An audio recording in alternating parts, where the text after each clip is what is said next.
It's Amethyst. It's Marv. And it's Samuel. All right. So we're talking about the D word. Dun, dun, dun. The D word. Talking about talking about them drugs. I got dirty minds. But yeah, basically Whoa. drugs. You know, the taboo word. Is it really taboo? Is it in this country? Is it taboo? Is it taboo? Drugs. So what's brought in there? Yeah, everybody's got a drug. We all do. Everybody has a drug. Yeah, everybody has a drug. We're all institutionalized. Come on, man. Some are legal, some are not legal, right? What is a drug? Some are in pill form. Mm-hmm. Some may be in the form of a person. Oh, no doubt, Like- no doubt. Or the way you're feeling. Well, how it makes you feel. That's how it comes down to. That's what it comes down to. How it makes you feel. It's all up in you. Controlling your feelings, you know what I'm saying? Food. One of the biggest drugs in the United that's States of okay. America Yeah, is that's food. yeah. Definitely one of the biggest drugs. Food, sugar. Ugh. I want to say, as a child, I grew up with I had my own drugs. Not in a legal standpoint, but should it be illegal? It come down to like candy. I had a comfort food. I was with high anxiety. I was taking medication. I was like, that ADD kid or anything like that. What you need to do, the way to cope with like social anxiety at a young age and dealing with just adversities as a kid that's not from here. Coming into a country, dealing with change, stuff he wasn't used to, trying to fit in, anything like that. I used to rely heavily on candy. Candy I was a little, when I was younger, but at the same time, it was my way to cope. Anything through that. It Your just made you fallback feel thing. better. Made me feel better about myself. It was an escape. So you had one drug that was amping you up. So that's the candy. You had one that was the downer. Yeah. It was calming you down. Yeah, the calmer downs would be pills. That's why, as an adult now, I don't like to take medication. I could say that's my thing right now. I do not like to take medication. What kind of pills? Like Adderall, stuff like that, other drugs. Like, hey, instead of did you were you prescribed? Like, was you prescribed ADHD and then you were prescribed Adderall? But then that was brought into there. But then being my family, not like old school traditional style, not from here. Like, oh, you don't need that. You need this. So this issue, and it would just go on from there. And from there, it just became like no pills, no nothing. So the thing I had to cope, like I was always raised with, was candy. My dad. First thing he would do, he'd come in from work with a brown paper bag, have my little sugar daddies in there, candy, everything like that. So that was just my coping thing. And then once I got older and was still, a young adult, teenage years, whatever like that, I would fall back on candy. Candy would be my go-to whether I was stressed out. Oh, so now that's why you be eating Twizzlers before auditions and stuff. Nah, that's my creative food. But that's okay. So that's not the same. That's creative food. Okay. Nah. Yeah, I think that like drugs is. It sounds like a bad word, but everybody does some type of drug. Like, everyone wants to look down. Like, there are some drugs that have more adverse effects. Like, if you do meth or bath salts or something, we know that it may have more quicker adverse effects on your life. But eating sugar, it's legal, and the effects are going to be long term. Like, yeah, it can affect you negatively, but it's going to be, it can still kill you, but it's not going to be like tomorrow. So it's like, but it's like everybody has their own like things. I feel like I grew up in a household that was very like no alcohol, no drugs. I feel like when I was in school in like 5th grade, my teacher tried to diagnose, or I don't know if she can diagnose, but tried to say that I probably was ADHD. I needed to be, I don't really know what the conversation was because I was in 5th grade, but I just know my mom was like, nah, she good. Like you said, it was just my like, parents like, nah, we tried, no. This is what we're going to do. That's how black parents be, Yeah, and no so in college, I definitely did experiment with Adderall because it was like, okay, well, this is something I need anyways. It might not be my prescription, but how am I going to get through it? And it's like, you have to really know. I don't know. It didn't work out. Like, let's say it didn't work out. Like, staying up all night on Adderall and trying to write papers, it didn't work out for me. I would just be Googling other things that had nothing to do with the paper and not getting my work done still. So that didn't work. So I feel focusing on something else. Yeah. You have to have different coping mechanisms. And it doesn't matter like who you are, because it's interesting that you and a lot of parents are like, no, we don't do any drugs, no alcohol or whatever, or some, we don't do any alcohol, whatever it is. But then religion could be a drug. Like anything that you do, I feel like in excess and then you just get hooked to it can be that drug. It's delivering that dopamine. Social media is a drug. Like there's a lot of drugs out here. Like TV can be your drug. Like, you know, we got your typical ones now. Marijuana is starting to be more accepted overall, but it wasn't. Yeah, but it wasn't. Yeah, and people's going to jail for that. And now it's like, oh yeah, you can make a lot of money off of it if you meet. And it was so taboo. Like growing up, like weed was just so taboo, and now it was like, oh, that's a bad person. Don't ever talk to them. It was basically like weed and crack and all this stuff was the same. Like it did not matter. You was a dope head. You smoked one joint, you a dope fiend. Like that's how I felt. And then now all of a sudden, everybody's on it. It's like it's a gateway drug. It's all about advertising. Yeah, that's what they told us. It was a gateway drug.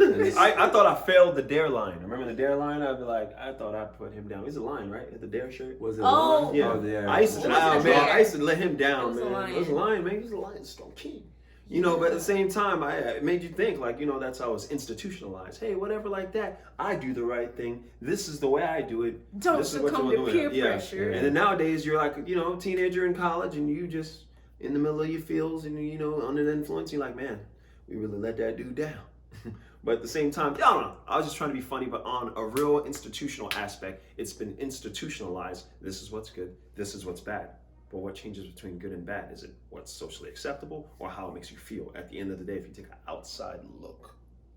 I feel like everything is about moderation. And now, even when I try to drink alcohol, because I know I binge drink in college, because that was like the thing. You go out, you get partyed, you drink like 5, 6 drinks, as much as you can possibly drink, so you can be the most fun as possible. And now, I literally, if I'm going to drink alcohol, I'm drinking the least amount just to be comfortable. Like that is like my goal. Like 1 drink, or if I'm going to smoke weed, it's like this much weed and this much alcohol, the least amount that it takes for me to just take the edge off. That's it, not in excess.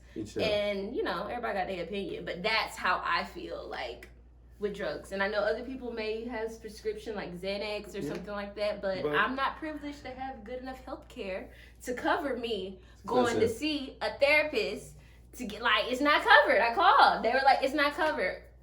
It's not covered. What were you going to say? No, I was going to say, just piggyback on all those other things you were saying with drugs is just, those stuff are, what you need to take is what you need to take. That's my point of view. What you need to take for what you're going through is what you need to take. But like everything comes to a limit. Everything comes to what you need to. You don't need to take heroin. If you're addicted to it, you need to. No, I'm just saying if it becomes to that situation where you need to take it, like medically speaking.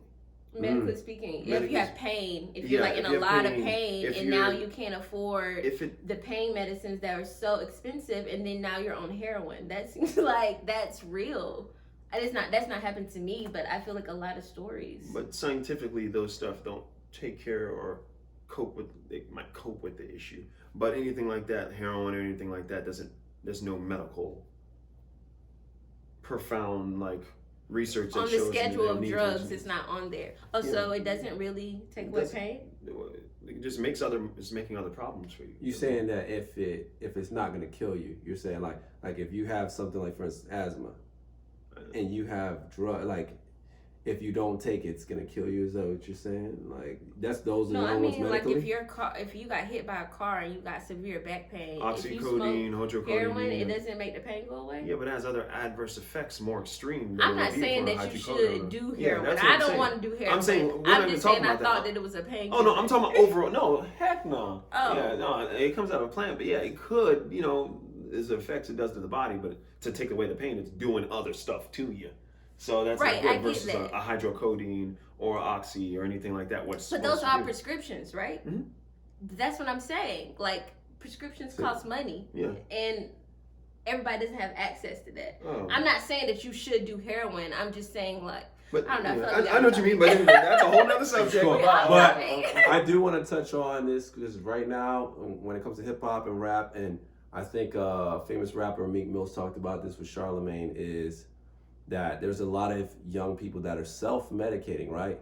They don't have a doctor, they don't have insurance, you know, they're getting it through their friends or whatever, and it's very popular now. Molly, Percocets, and drugs that weren't originally associated with like the hip hop community. It was more, I think, like more white communities, that now it's more universal. And he was saying, like, if you growing up in a very difficult situation in like a hood neighborhood or whatever, and it's like Friday the 13th every night, if you didn't grow up in that situation and you were placed in there, you may need to be on Molly, Percocet, or one of the other codeines, and it's easy to get hooked to it, just like Meek Mill. So a famous celebrity that can afford it, or, you know, just somebody that's just going through it, and just like they can get a gun, they can get Percocet or whatever to deal with their traumas or whatever. So, I mean, it's an interesting thought. It's just like, where do we find the balance? Because I totally understand that, and that's what I mean by everyone not having access to healthcare. Yeah. So you can go to a therapist, they can put you on, y'all can monitor together a dosage of a safe medicine, and then you get all that. But if you don't have access to healthcare or adequate healthcare, what do you do? What do you do when you're living through traumas? Yeah. I am thankful for the new drug of social media, because I do feel like I've gotten a lot of free therapy off of social media that I never would have had access to before, unless I read like a lot of books. But it has its goods and evils. It has its goods and evil, but one of the goods of social media is, I feel like if you want it, you can make your timeline can be free therapy, because we all need therapy. I agree. Social media has really helped me, and there's like a lot of great ideas passed between like your friends and your community, so it can really help. So we all have drugs. It's just knowing basically what drugs and when something becomes a drug. There all are drugs. When you're using it too much. Knowing when whatever you do. A crutch or whatever. Using it as a crutch when it's not making your life better, it's making your life worse. You want to use them to improve your life. Then guess what? You have another problem. Another problem that's way bigger than the problem before. I agree with that. So yeah, guys, other than that, just careful with them drugs out there. Yeah. Know what's a drug in your life and what needs to be tamed, because it's all about, a balance. And try to find more positive drugs, like going to the gym or whatever. Exercise is a great drug. Yeah, exercise. Get out there, move your body, guys. Dopamine release. At first it may feel bad, but then it'll feel better. Oh, yeah. I need to go hit the gym right now. Yeah. All right, guys.